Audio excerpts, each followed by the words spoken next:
Kids asleep. Charts awake. Trade daddies on the mic. Let's work. Let's work. Rent your hand by daylight, grease on the sleeves. Nightfall, switch lanes, candles and degrees. Blue collar mornings, markets after dark. Teaching wealth in the shadows, lighting up the charts. From the shop to the screens, breaking cycles, no cap. Turn patience into profit, show the roadmap. Education first, yeah, the mission stay clean. Built on discipline, modern Canadian dream. Daddy time, late night grind.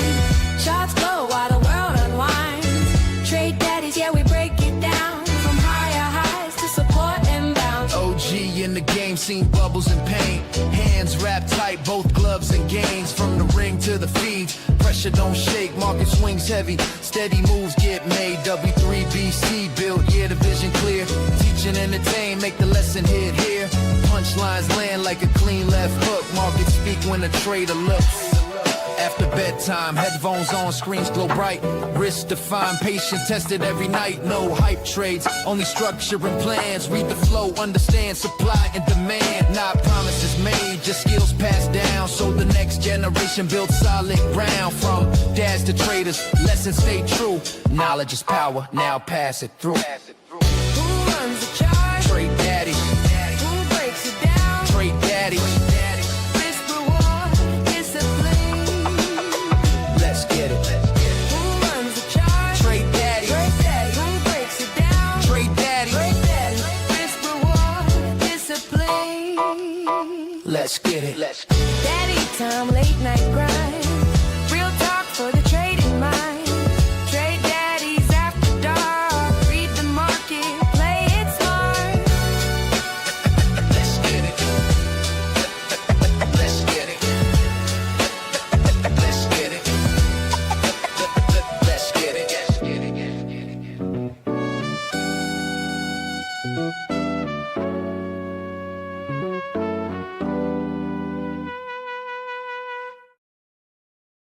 Yo, welcome to another episode of Trade Daddies, episode 17. We're here. I'm live from the trailer, guys. I'm here Live in the woods. outside. I'm in the woods. As you can see, like in the reflection behind me, you see the trees. The sun is starting to set. It's going down. I got a fan in front of me because it's humid as hell out here. And as you can see, the glistening on my forehead. Oh, dude.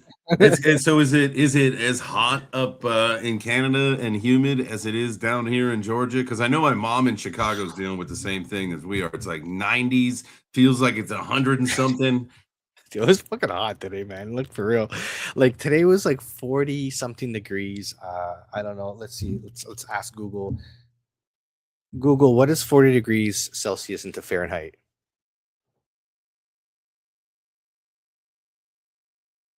(40°C is equal to 104 degrees Fahrenheit. Oh, Okay, so- dog. That's a scorcher. It was hot, man. That's a Hot. scorcher.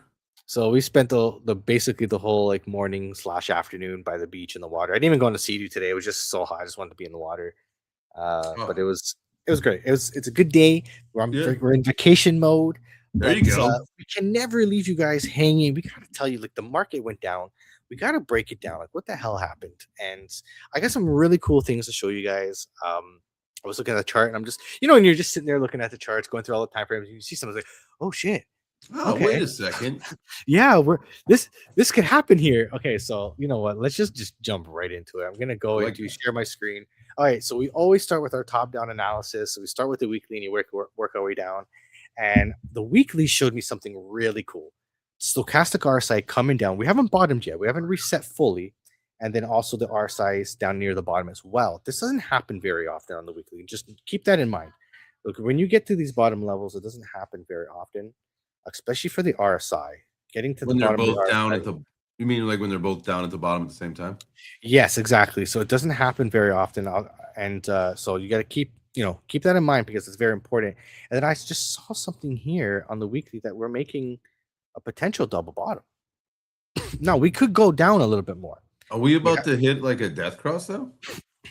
Well, that's kind of what I'm anticipating. But sometimes with the death cross, you can have where the move has already happened. It's delayed. It's lagging, right? Okay.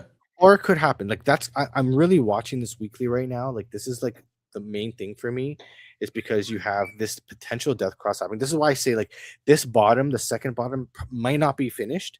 We could have something like this. Let me go back to my drawing. Like see how we had this big wick here? We could have Mhm. like a wick here and still create a rounded bottom. So that's kind of what I'm thinking about here. So that's where I'm looking for the double bottom to happen. Um, or we make a double bottom and it just rolls over, which I'll show you guys in 2022 that it did the same thing.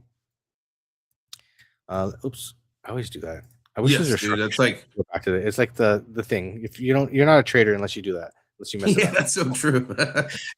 So 2022, we kind of did something similar. We kind of made like a little double bottom here, but we initially found our cycle bottom afterwards. But I'm still anticipating this year, where like maybe July, August, we get a little bit of a counter trend rally, and then inevitably fall over and revisit the lows in November. So like that's my main case, my main like thesis right now is I Mhm. believe that we're going to probably have a rally soon, and then you're going to see Bitcoin retest those lows in Q4 of this year. Whether you make a lower low or you make a higher low, no, it's anybody's guess. We are closing like we've closed the weekly candle below the weekly 200-day moving average, which is usually not very good. And Mhm. as you can see in previous, not here, always change. The perpetual chart is never like the 200-day moving average doesn't go back that far for some reason. But when we lose the 200-day moving average here, it doesn't usually lead to good things. Doesn't mean it's going to happen exactly this way. It could even be something similar to like to here, where we kind of come right back up. We went a little bit below here when we went back up and bounced off it. So again, the future is not the same. Sometimes it rhymes. Am I frozen? Yeah, Okay, I thought a my little bit. camera's You're frozen. kind We're of good. kind of glitchy a little bit. But yeah, so we'll see where it goes from here. Yeah, with the Starlink, we're just like it's all over the place, right? I don't get a consistent speed, so there may be some dropouts here, but if it's good for the most part, I'm happy. I'm, Yeah, I'm streaming at absolutely. Yeah, 720p, so we're doing all right. yeah, yeah, yeah, yeah. All right, Doing so good. keep your eye on that. You may even have that 200, the smooth moving average might just bounce off the 200-day moving average. So Dude, keep your eye on like oh that's where man, I'm thinking. I just feel like that's gonna be just that death cross is going to be what sends us down exactly where we would want to go. Just it doesn't have Mhm. to be. It's not a death sentence like going down to like 20K, but maybe like the low 40s, high 30s. I know that's some people have been talking like that, That's kind of where I'm going. and then just come I'm right back up. less likely to go into 30s now. I'm thinking somewhere in the mid to low 40s. Might be our cycle bottom. It really depends on how the summer goes, but I'm still thinking here like this double bottom, like that cross might create that bottom here. We might come down to like 52, 51, even up to down to 50, right? Hmm. And then we start to go sideways for a bit before we start to pop off. And that's I'm gonna so what I the key things that I'm watching on the weekly is to see if this starts to round and see if the smooth moving average crosses or bounces off the 200-day moving average. Hmm. And I'm also watching for the stochastic RSI to reset and start curving back up. So those are the things. Mind you, it can stay down here for a while. It can stay like you see here, like you can stay down here for quite some time. So Wait, this so how this may long? Yeah, take a while. that's like half a year, isn't it? Or This almost a full was year? September to February, basically. Like it could stay there for a while, even like a shorter one. Like this is common for it to stay down there for a while, and you can see how price action moves. Very can have big moves, even though it's still close to the bottom. Yep. This is why I really pay more attention to the RSI on bigger time frames than the stochastic so much, because that's like does like look this went into the red here, like look how far back you'd have to go for the last time I went to the red. It was June of 2022 when the last time that it went into the red on the weekly for the RSI. It doesn't happen very That often. was like Dump City, dude. That was Dump City. Yeah, and then ever since, you still made a cycle bottom, but the RSI was trending up, even though price action was still going down. So you could have something like that here, where RSI starts moving back up, and price still continues down, right? Yeah. I don't see a reset quite yet. Oh, I didn't even look at the comments yet. Welcome, chat. I'm just bringing up the comments. Oh, we got Blocky in the building. Curtis Gore in the house. Let's go. Let's go. Yo, Make yo, sure you guys yo. are smashing likes. Smash the like buttons. Tell a friend.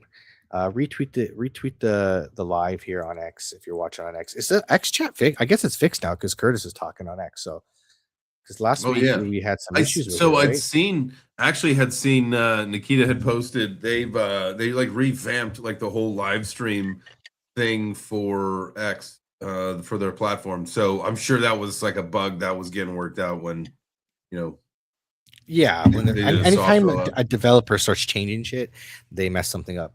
But either way, I'm bullish.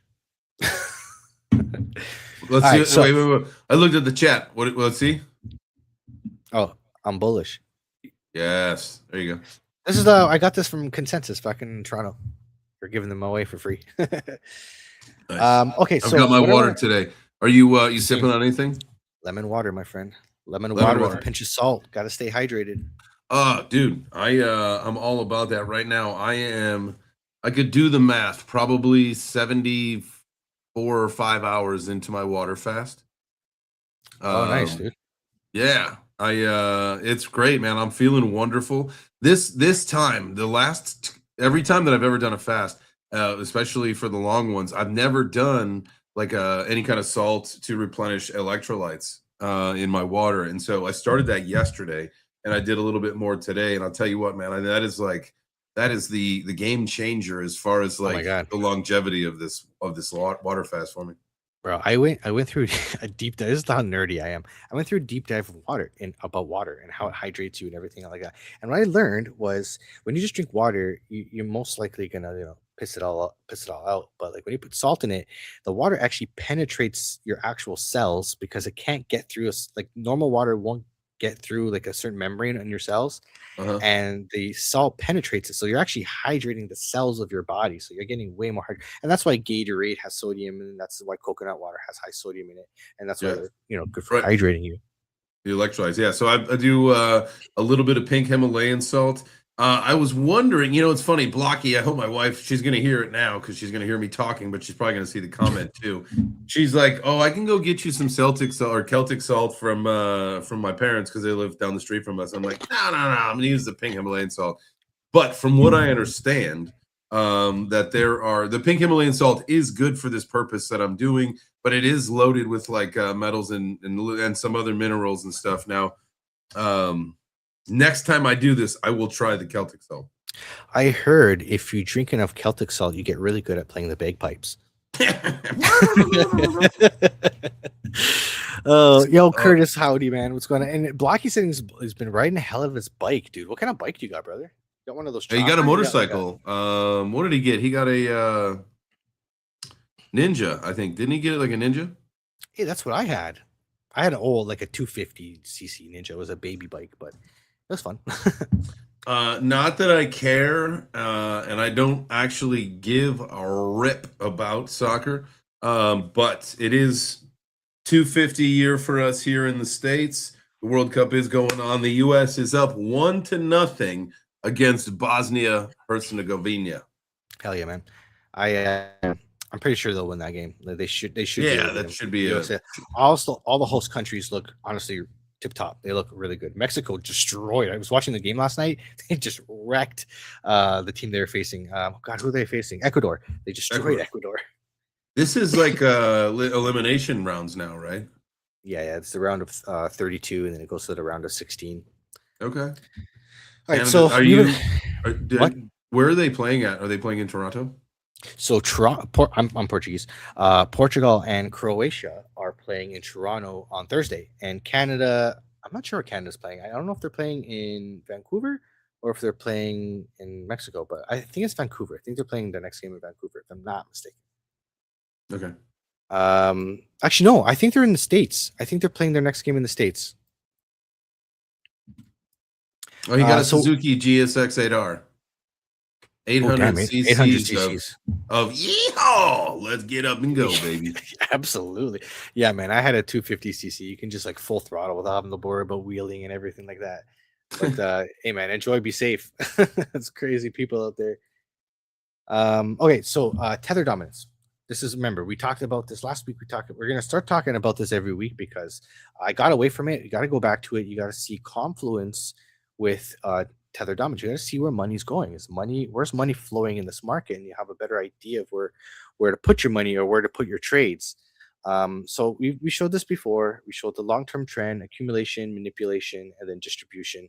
I still have this falling wedge breakout. Hasn't quite hit the target yet.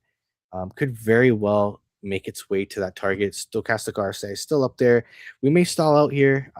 It may not make it to the target, and this is where Bitcoin might have a little bit of a rally, maybe into mid July, August, and then again, I still believe we're going to revisit those lows in Q4. I'll be honest with you, as soon as I get home, if we're still within this range of like 59, 58, I'm probably going to be buying some Bitcoin. Like I am starting my DCA because I just think we're so close. Even if we go down, like maybe we go down another 30%, but like What does it matter? The upside is so much better. yeah, again, I'm not really concerned about timing it perfectly, but I want to start that dollar cost averaging and getting it in while you're down, 50, 55%, 60%, like because again, like you said, the upside is just so much better, and then you're still continuing your DCA. So like, even as it goes down, you're buying. So your average entry price still continues to go down as price goes down. So I wouldn't worry about timing it. Just make sure you're in. You don't want to miss it, right? Because then it's You don't gonna want to feel miss bad it. when Bitcoin's back at 80K and you gotta buy higher. Oh man, I feel that so much. And I'm gonna, like, in a little bit after we get through the Bitcoin stuff and go through some news. I want to go through like a chain link thing, and yeah, like same kind of thing. Like if you haven't been buying chain link now, let's start thinking about that, because like yeah, it may go lower, but there's some big time opportunity for what we're gonna see later on in the cycle. So that's All right, later so though. now we're on the daily chart. This is where I've been doing a lot of my trading is on a daily. And the daily is kind of showing the same thing. The daily's looking like we have the stochastic RSI is reset. You have I believe this is a bullish divergence where you have price go down and you have the RSI moving up. So you have a divergence there. So you're most likely going to see a rally off that. This is my trend line. This trend line is what I'm watching. Either we break the trend line or we get above the smooth moving average. So what I want to see is price action make a move above the white line here and start bringing the white line back up, inevitably trying to make its way back up to the daily 200-day moving average. I don't think it's going to get there, to be honest. Like that's what, 75. I don't see that happening. The other thing I was playing with on the daily was a big M pattern. Mhm. And then your neckline is here, and which is basically my trend line. So if my trend line breaks, then that would be the move. The M breaking, the measured move of an M pattern breaking is kind of like that. So you'd look for it to go down to 52 if we break this trend line. So like right now, I'm just watch and observe mode. I'm not really doing any trading until I see a break in either direction. Mhm. But again, day by day, week by week is how we're taking it. We'll see. It's one or the other. It's either going to be a pop off from here and we try to get above this double high here, or we're going to lose this trend line and make our way down into the low 50s. And could it be a cycle low? Like who knows? Like we could make a cycle low in summer and then go up and then come back and make a higher low, like, and then you have your double bottom and then off you go to a new bull run. Like that's very possible to happen. So I'm keeping my eye on, like, I'm just trying to like make as many potential situations in my head, like mental models in my head, and just trying to plan for each one. And when I Right. see A, B, or C happen, I know how to trade it because I've already done the analysis on this, right? And we've already prepared for the scenario. So the So daily kind of looks technically we would need everything to pretty much be chilled out and to bottom out by the end of the year, Q4, right? And then from there we can really start to go up if the cycle is still intact, right? Like if the cycle's not intact, like we could see anything happen this summer into the fall, right? yeah. Well, if you, like, we can go back and I'll show you the chart. Like, we had a rally in 2022 in July. we did have a Mm. rally in July, and we came up a little bit before we finally made it. And the summer we just kind of went sideways until we dumped in Q4. I believe in 2017 you had something similar too. So it's possible. But we just have a relief rally. You need to catch the traders, the retail traders up. Like when it starts going up, everyone's going to say we're back. The bottom's in. People are going to load up. There's going to create liquidity to the above us, and it's going to create liquidity below us. And then as those build, they'll the market makers will catch the liquidity on the top and the bottom, right, and get everybody. So the daily tells me they're more likely to see a little bit of a pop off, and you see like this bullish engulfing candle right here, and we Mhm. just started a new daily candle, so I Is that a anticipate is that a big is that a big wick? That looks like a reversal wick to me though.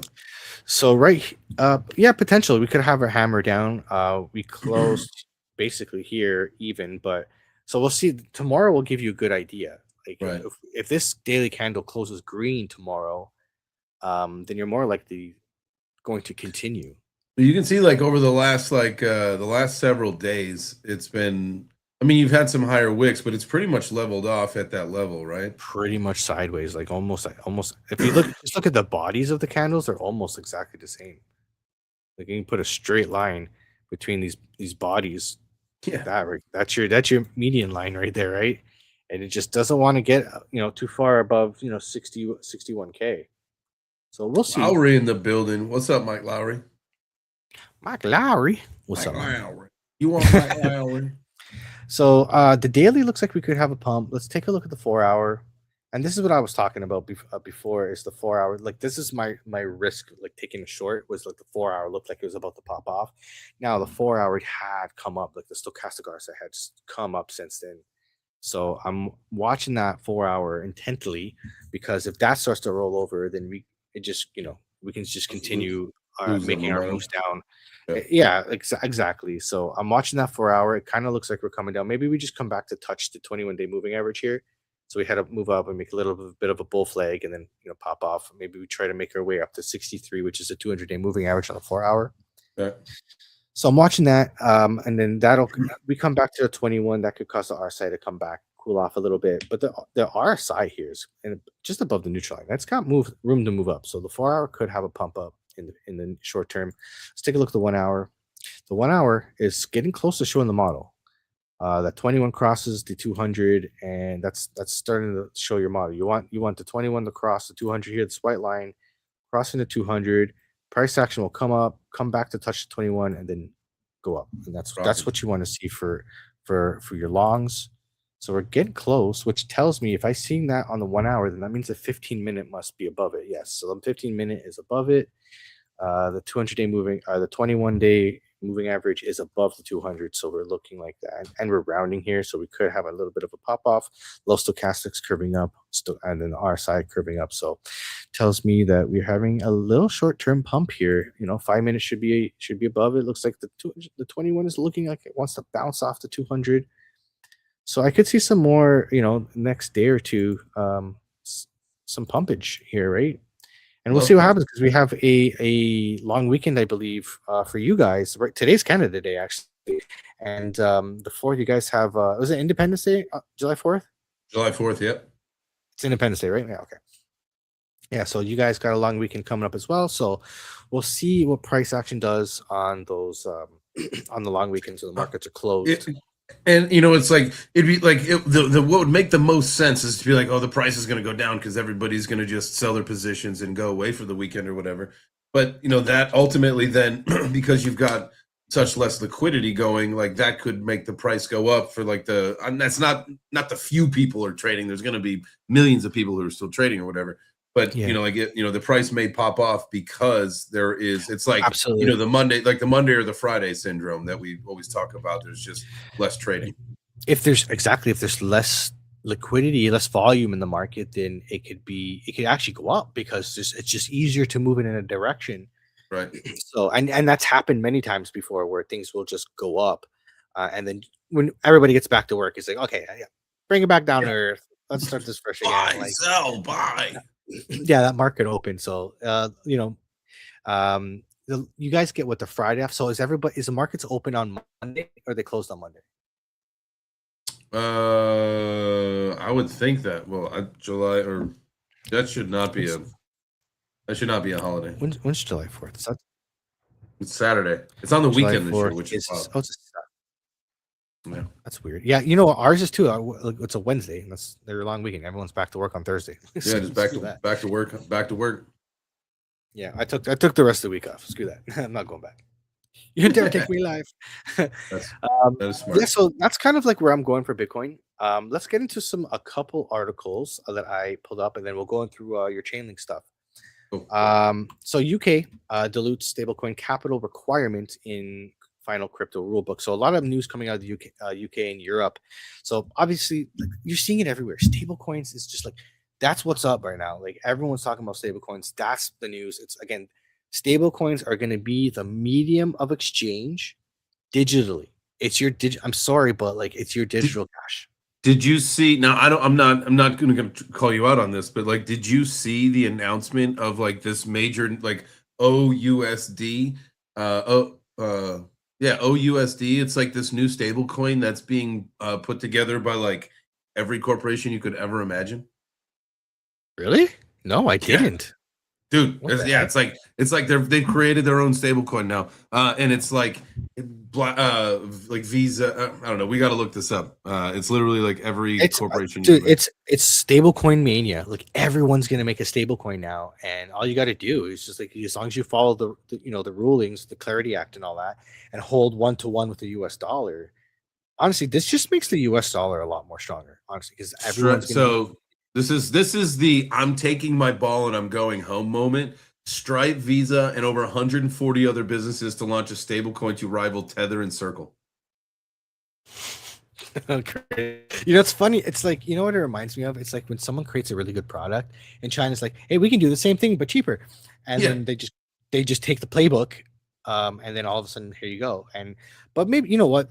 All in all, that's a good thing for crypto. Like a good crypto company came It's out, made a stable coin, showed the model how to do it and how it's possible, and the only one that's really going to benefit is the U.S. because what do you have to do? You have to buy to back it 1-to-1. First of all, you're going to have audits. You got to back it 1-to-1 with the U.S. dollar or an equivalent, which is treasuries and whatnot. So who benefits? The U.S. Everyone's buying their treasuries. They're monetizing their debt. So super bonus for the strength of the U.S. dollar. Very very cool idea. What do we got here? We got crypto world rocked as new regulations push 100 platforms out of European market, including Binance because the Mika license expires. I think it's a whole lot of nothing burgers. I think people will just start renewing it and getting whoever wants to operate in Europe will just renew it. But Coinbase, like if you need to use crypto platform and you're just fine with KYC and all that, just use Coinbase or whatever's available to use. Like and then just because you're in Coinbase doesn't mean you can't move stuff to your own private wallet. Like right. it's still a thing. So again, Well, I mean, even they have. I mean, you can use the Coinbase like platform, and then you can use the Coinbase wallet, the base wallet, and that's custodial, like, or that's non-custodial. You own your own keys to that wallet, so like you can actively participate in the ecosystem, bounce shit back and forth. You could also do other, cold storage and everything. Yeah, I get that, but they've made it really easy. Now, I don't use Coinbase, but I do use the base wallet. Yeah, like I used to use I used Coinbase once because I was buying some miners, and Coinbase has a thing where like you can they can send you like an invoice, and you pay the invoice through Coinbase. You get like a whole receipt, tax number, and all that. So it was for the business. It made sense to do it that way. But I don't do that anymore. Now I just use my my normal wallets and just send money over, right? But yeah, no, it's becoming part of the new financial system. Coinbase is going to be like things like Coinbase, crypto.com, all those things are going to be like your new banks. They're going to be just part of our financial system, totally normal to use. You think you'll ever see like a Coinbase brick and mortar? No, I just don't think you need it anymore. I really don't. I don't even think like your bank is going to be like, I think maybe you'll have a head office like where people work from. Like, actually, I don't even know. I don't know. It's hard to say. Like, You think people will always need a bank teller though, right? Like if you need to get cash into your account. I don't think so. Well, if we're moving digitally, I look, for example, I'll bring up Wealth Simple, because Wealth Simple is kind of like a Robinhood. If I wanted to use Wealth Simple right now, I can literally get it set up where my paycheck from work goes into Wealth Simple. I can earn an interest on the cash that I hold, which is better than any bank. Like they pay like I think Canadian dollars, like 3.5% or something like that. So they pay a pretty good, like a savings account. They're pretty good yield. I can buy stocks from there. I can buy crypto from there. Soon they're going to be able to let you do prediction markets from there. So like, Oh, that's wild.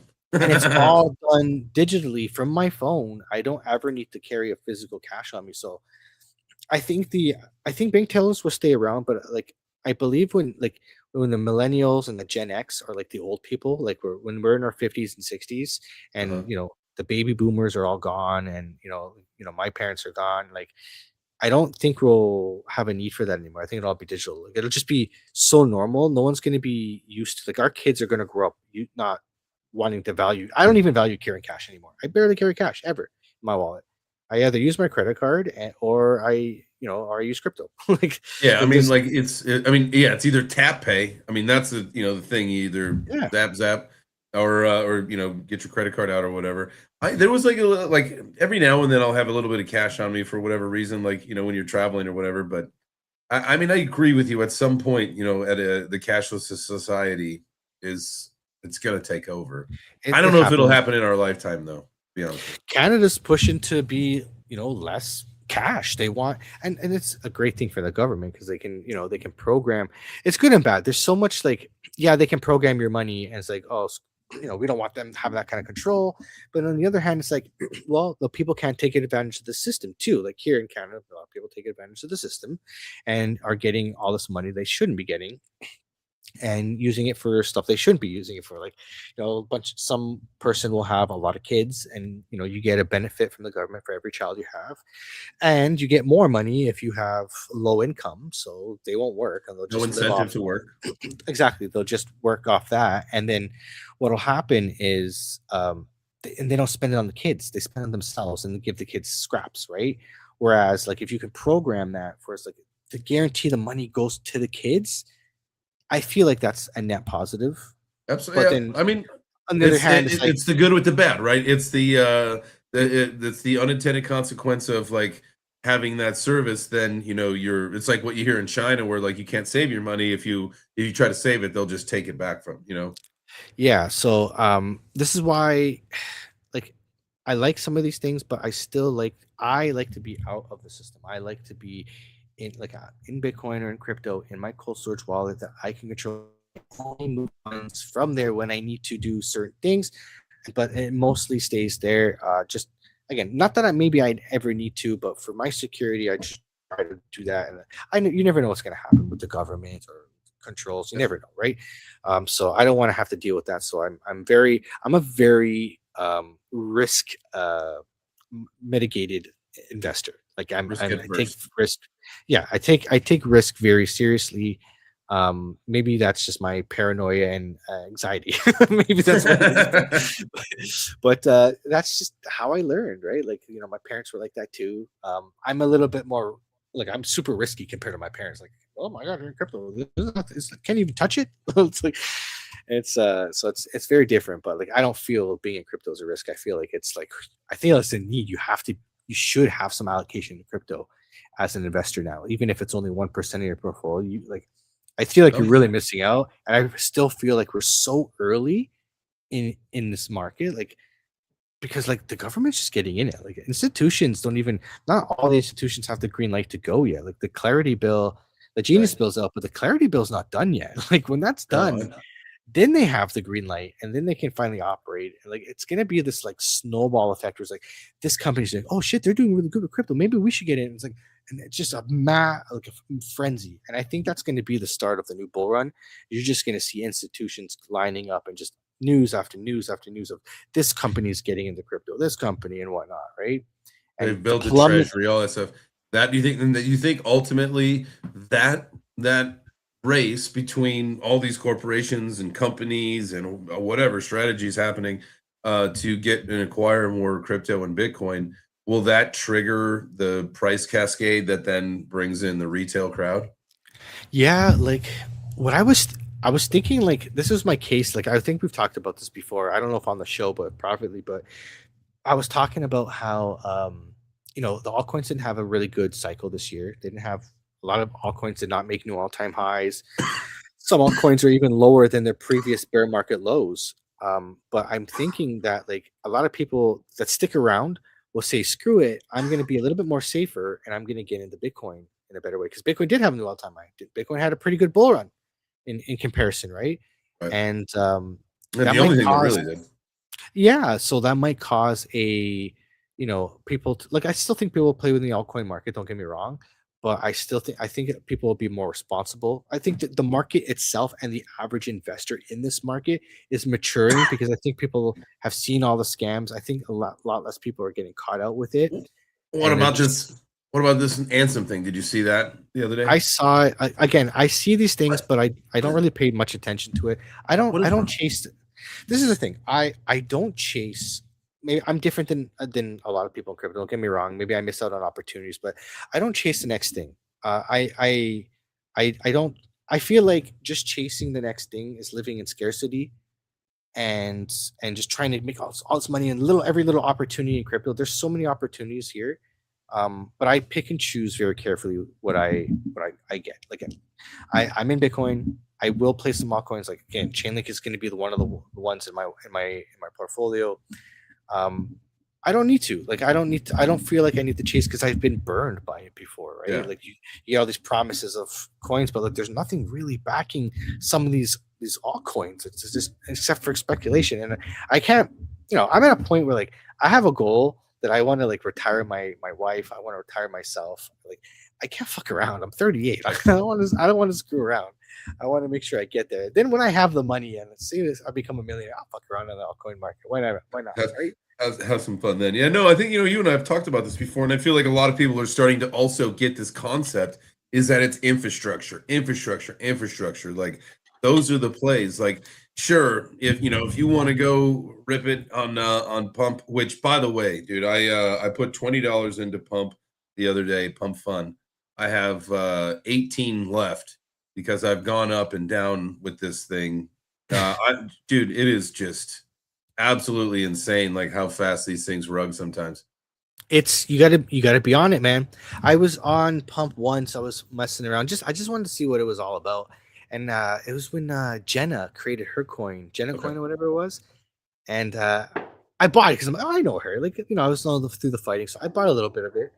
It went up. It did pretty good. And as soon as she got knocked out by Ashley, or by Blonde Broker, I sold it instantly. That's hilarious, dude. Holy But I Toledo, put that's like funny. $50. Yeah. For me, that's gambling. Like I just gambling. Like I fart around with a little bit of money in gambling. I got addicted to not addicted, but like I experienced Polymarket for the first time during this World Cup and did a couple bets. Did pretty Okay. good actually. I was doing pretty good, but I took my money out of it. I'm done because they're giving me a warning. It's like, hey, you're not supposed to use it from your country. They might lock your account. I'm like, okay, I'm out. I'm not gonna use Can it. you use a VPN or no? I did, but just in case, I'm like, I don't want them to lock my account, right? So like, I took my money out. I think again, we're gonna be allowed to use prediction markets here in Canada in with Kalshi, I believe. So I'll just use that. I do like the idea of these prediction markets because like you don't have to wait. For example, like I used to do a lot of like hockey betting last sorry, in 2025 when I was doing the whole cocky new like the AVAC stuff. Uh-huh. And it's cool because like before you would just bet win or lose, and whatever happens, and you're done. But in Polymarket, you can like if your team's up, you can like sell at a profit and or even buy the draw. Like you can sell you can sell your shares and mitigate your losses. So you're not losing the whole. If you put $100 in, you don't have to lose the whole 100. If you're watching the game, you're like, I don't feel like they're going to win this game. They're down one goal. I don't feel like they're going to win. I can mitigate my loss. Maybe I'll instead of $100 loss, I lose $50, right? So I like that idea of it because you can kind of play with the percentages and get out early and buy the draw if it looks like they're going to draw and then get in. Like really cool ways to mitigate your losses. Yeah, or even lock in like a big win. Like there's been some times where I'll be on something and like you know, me, so you bet $100 and it's like cash out now for like 400, you know, because like what you're gonna make is so much higher, and you're like, cool, I'll take the what is that expression? A bird in the bush is better than one in the hand, or whatever. I messed that up. I know what you're saying. I don't know that saying so often, too much, but I was up one game. I was in it was one of the Canada games in the group stages. I was up, and it was like $300. But I was driving home and I'm watching it, and I swear to God, as soon as I parked, they tied it up. So I ended up buying the draw to mitigate my loss, and I won. So I ended up break even off the draw, buying the draw. So that's a cool feature that never existed before in sports betting. So if you're a gambler, that's what I'd rather do that than the meme points. At least I feel like I have some control. Yeah, at least you have a chance. Maybe, I don't know. Like you're seeing more and more of these NBA players that are getting busted for fixing games and like fixing points and all that shit. Like who knows? Yeah. Man? So you know what? Bring up your screen and then show me what you're talking about with Chainlink. Let me remove my screen here. I'll bring up your screen. And while you're doing that, I'll put some beats on. Let's put some music going here. Boom. Let's do it. All right. So I'll look at the chart, and then I want to look at. And there was somebody that said, let's talk. It's not shots, guys. It's fireworks because it's Canada Day in the background here. Oh, nice. Yeah, people are shooting them off in my neighborhood too. All right. So like, here's Chainlink, right? And this is the whole history of it. It goes way back here to like 2017, and you can see, you know, there was a lot of activity below this red line. I would say that this zone in between these red lines, this is your generational buy zone. It's only spent a little bit of time there historically, and if you were able to get it in there or before there, look what it did. Look what it did, right? We danced around it many times throughout 2022 into 2023, right? And then it went up, and it didn't make a new high this time, which, you know, we get that. Like, that's usually something you want to do, is make a new high. That's healthy. But look, I think the idea of what Chainlink was really doing back in 2021 when it pumped, you know, after the ICO, after some of the crazy bull market stuff that we had then, you know, the project settled on a different stream of where they're at now. Obviously the Oracle solution that's never changed, but when you think about the business of tokenization and how big tokenization is going to get, and everything, no matter what it is, if it's a bar of gold, if it's an apartment, if it's a shoe, if it's a Nike shoe that's tokenized, it needs a price feed. Everything will need a price feed, and Chainlink's the king for it. So here's the deal. What I was saying is, if you can get this in the generational buy zone, go for it. Mike, look what you were talking about earlier with DCAing. Like, look, you're so fucking close to it right now. So start. If you don't have Chainlink, this is an infrastructure play, because we'll go through some of the connections that they've made that just really haven't caught up to what they're doing quite yet. But you're right here by the generational zone. And if you look, that's a 26% drop down to like 524. It could happen.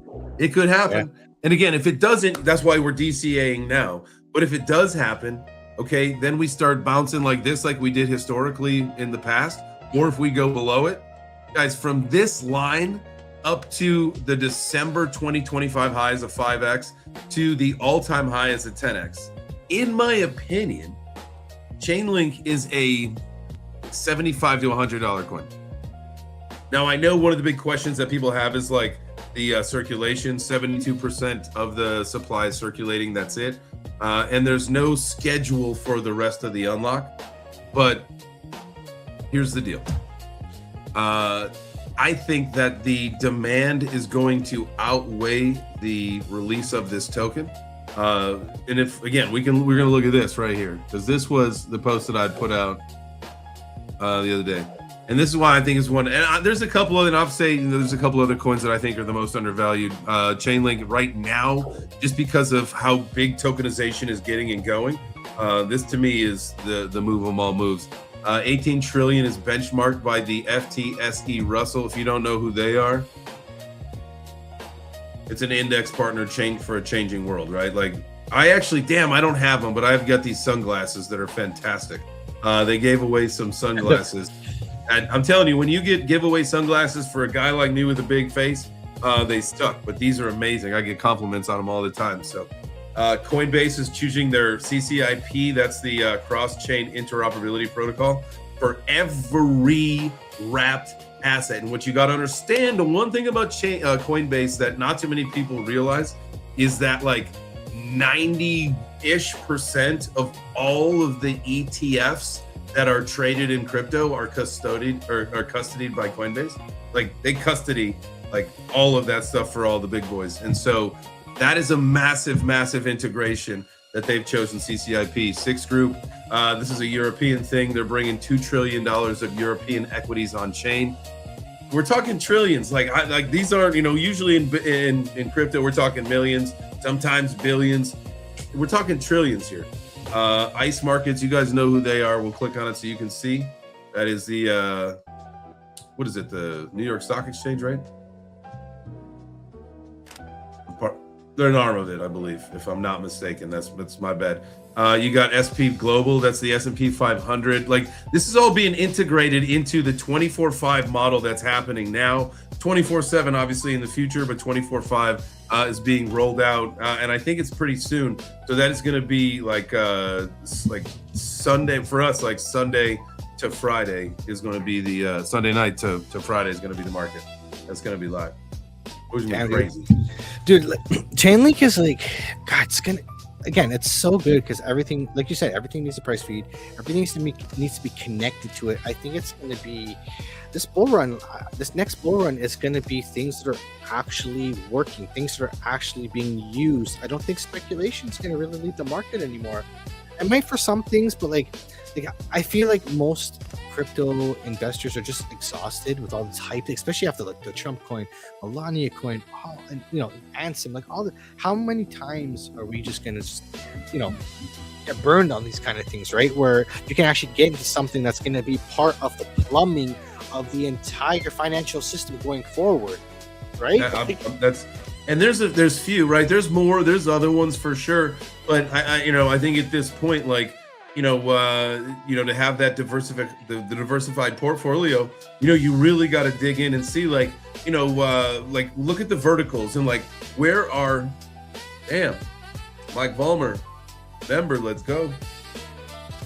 Where are the opportunities in each of these, different verticals? Like who's doing what, right? Like you've got the privacy chains, you've got interoperability, you've got the VC funds, like all of these different, I think what we call verticals, like where is like all the health data going to go? Where are all the tax records going to go? Where are all the, the car titles going to go? Like where are all the real estate mortgages going to go? Like those, like they're going to find specific homes on specific chains, and it's all going to it's infrastructure. Well, it's all connected together, right? Like you can be on a different chain, but all connect together. Like you'll be able to scan, for example, your driver's license in one state, but it'll connect to the other state's infrastructure. You know what I mean? Like I feel like anything to do with paper, anything physical that is on paper right now will be replaced by a token.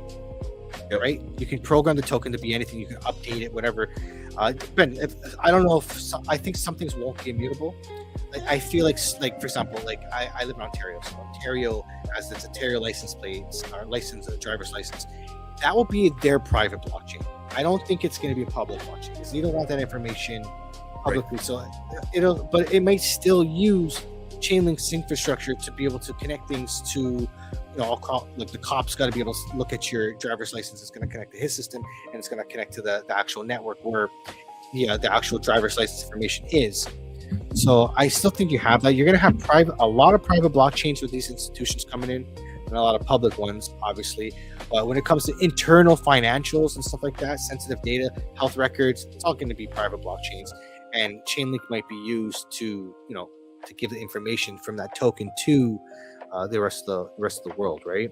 Anything that'll need a price feed digitally, like they will have the market share. Yes, there will be competition. There will be others. We know. There was the Pith and all of my Pith heads in the crowd. Shout out to you, my Pith heads. There are other solutions providing oracles, but they don't have the connections. They don't have the groundwork laid like Chainlink does. Chainlink is the infrastructure solution for what they do. There will be others. There can be a second best, but Look at this Ethereum. is me. That's a prime opportunity of a 10x, probably more. Because again, I think this is a $75 to $100 coin, and if that, let's see, we'll give the bull case here from our buy zone, from the top of the buy zone up to $100 is an 18x. Wow. So I would say, look at Ethereum. There's all the competition to Ethereum, but Ethereum's still the king, in my opinion, when it comes to altcoins. Like no one's taken over, its number 2 spot in the crypto market, because it has all the developers. It has, the first mover is, that advantage is pretty huge, right? And as you can see, all the companies and institutions saying that they're going to use Chainlink, like, the writing's on the wall. It's like, this is who they trust. This is who they're going to use. Just like Coinbase is the one used for all custodian of all the institutions, holdings, right? All the crypto holdings, that they're the chosen custodian. They're the ones we trust because they're the ones that lobby. They're the ones that work in the government to make it in a way that the government approves of, right? And Chainlink's going to do the same thing. Chainlink is going to do what they need to do to be adopted by all the big institutions. The stock market is going to be tradable 24/7, and I don't even think that's going to be that long from now. Like, probably less than 5 years, you're going to be able to trade the entire stock market 24/7. Everything's going to be tokenized, and it's going to be just a different world. Especially now with AI and AI agents, you're going to have your AI agent trading for you 24/7. That's fun. I like the idea of that. I would like to have an agent trading, and then I would like to compare my P&L versus my agent's P&L and see who's doing better. I'll tell you what, you said you haven't been trading. I've been doing all right, man. Earlier today, I had a big win on one of the pumps that we had.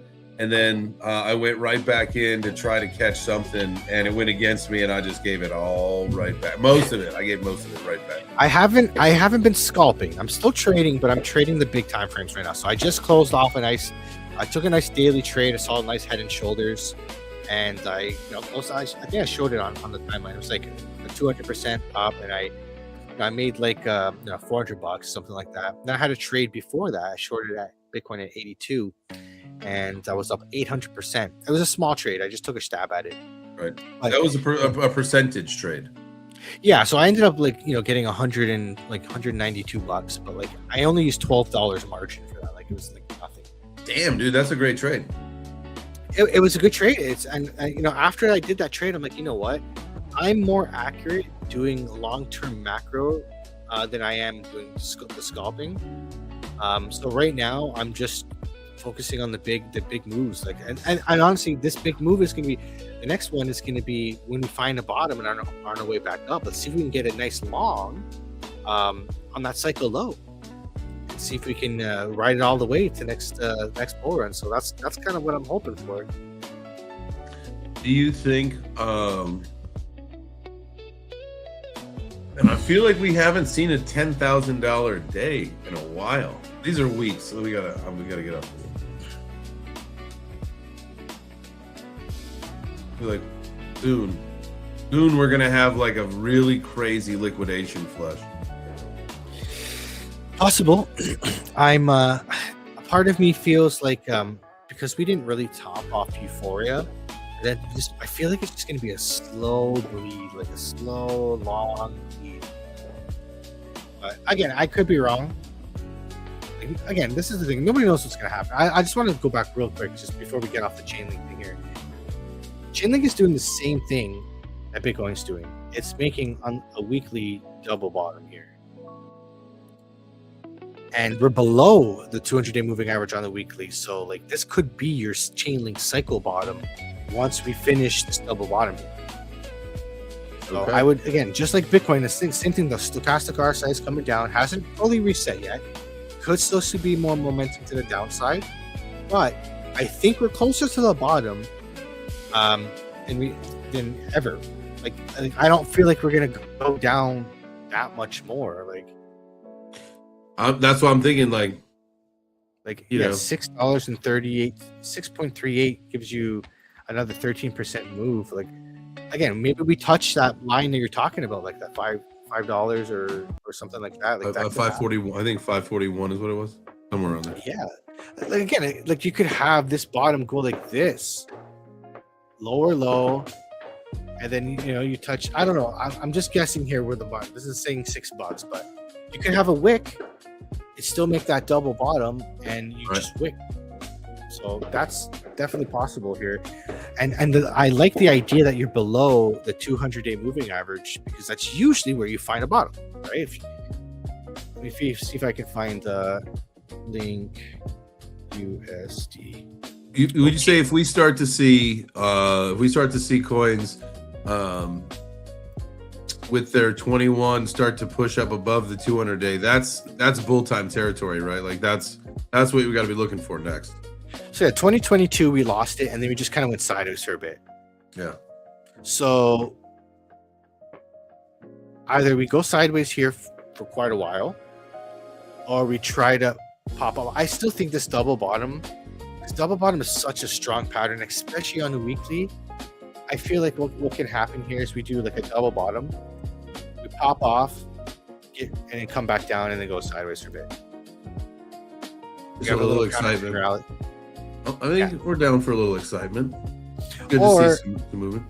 Or we come up, right? We make the double bottom. We come up, try to get to that 200-day moving average, get rejected, come back down to visit the lows at the end of the year, and then pop off single bull run. That could happen too. Like that's where I'm thinking for Bitcoin, and everything else is just gonna follow Bitcoin too. So I'm still with the 4-year cycle. Until I'm proven wrong, I'm gonna go with the 4-year cycle. And for me, it's cycle. We find a low in the summer, and then we find a cycle low in Q4, or we revisit the lows, and then the next rally starts into 2028, or sorry, into 2027, and then 2027 is going to be like you're going to be at year to year, at beginning of the year to end, you'll probably be up 100%. So, in my opinion, you'll probably double your money in 2027. Maybe, and then make a consolidation, and then towards the halving, and then off we go. Right, 2028 you're having, so keep that in mind. 2028 is the next one. So get ready. Yeah, so 2029 should be your bull run, where you find a new all-time high, in 2029, and it could be a big one, because again, the plumbing and the ecosystem, everything in the background behind the curtain has been laid out and done. The work is being done now, and 2029 could be like just a snowball effect where everybody just wants Bitcoin. Everybody wants Bitcoin, and then of course the plumbing, the Ethereums, the Solanas, the Avalanches, the chain links, all the things that for stable coins, and then the network itself, the infrastructure, they have to go up too, because everyone's going to need them. Everyone needs Ethereum for gas, right? Same thing with Solana, Avalanche. You're going to need to hold some to pay the gas for any transaction, even though it's maybe pennies. You're going to have to hold some, and then Chainlink is going to be used for the whole infrastructure, right? For anything tokenized. So, and everything's going to be tokenized. Everything paper. Like you're starting to see a lot of people with collectible cards on the blockchain, like all collectibles, art, everything will be tokenized, because we're moving to a world where everything will be digital. Our children will only know a world that everything's digital, and the idea of physical ownership, I really do believe that. And that's what I talked to my my parents when I first talked to them about crypto, and I told them, can you touch it? Can you physically touch it? It doesn't feel real because I can't touch it. And that's the mentality that I think is gonna die off. Like our kids they won't value it. Just like they're gonna say, like, why the hell would you drive your own car when your car drive itself? Like, why would you drive? It's true. You drove a car? You're so weird, Dad. You drove what? It's like the same thing with, like, you ever see those videos where, like, the kids with the rotary phone, they don't even know what to do. It's like, they look so confused. Yeah. Oh man, I remember my grandma used to have one of those phones. Well, I'll talk to you beforehand for sure. But I'm going to be launching a tokenization company this year sometime. Oh, okay. Yes. Yeah. More. I'll tell you more about it, and then everybody can learn more about it. Trade Daddies. Yeah, you heard it first. Dropping that alpha. It's time. You know, we talk about the speculation and that being dead, and what's the status of the ecosystem, and I've always been wondering, like, what am I going to build in this space, and I've got the idea. I think I've got it nailed down. I'm ready for it. So, like, I think it's all going to come to fruition like later this year too, as well. So, Yeah, man. Hey, exactly. We've been in the space. You want people in the space that have been building and that have been genuine, that actually have the right core values in mind building, instead of people just grifting and trying to like make a buck. Yep. Obviously we all want to make money, but we also want to provide value to the users in this space, right? To lift people up. So, and I believe you're one of those people. So, hey, man. I think whatever you build is gonna be good, and if there's anything I can do to help, I'm here for you, man. Perfect. Well, we'll get to talk about some of this stuff very soon here at Futurist. We got that coming up. They announced my panel. Was it yesterday? I think yesterday and today on LinkedIn. So very excited. Going to be talking about community and why that's the one of the most important things that we've got here in Web3, I think, and how you develop and how things mature and grow. So I'm excited for that. So stay tuned. If you guys are not going to be in Toronto, it will be live streamed. Don't worry. But if you are going to be in Toronto, I look forward to seeing you there. And tomorrow, by the way, really quick, I'm just last little bit of housekeeping.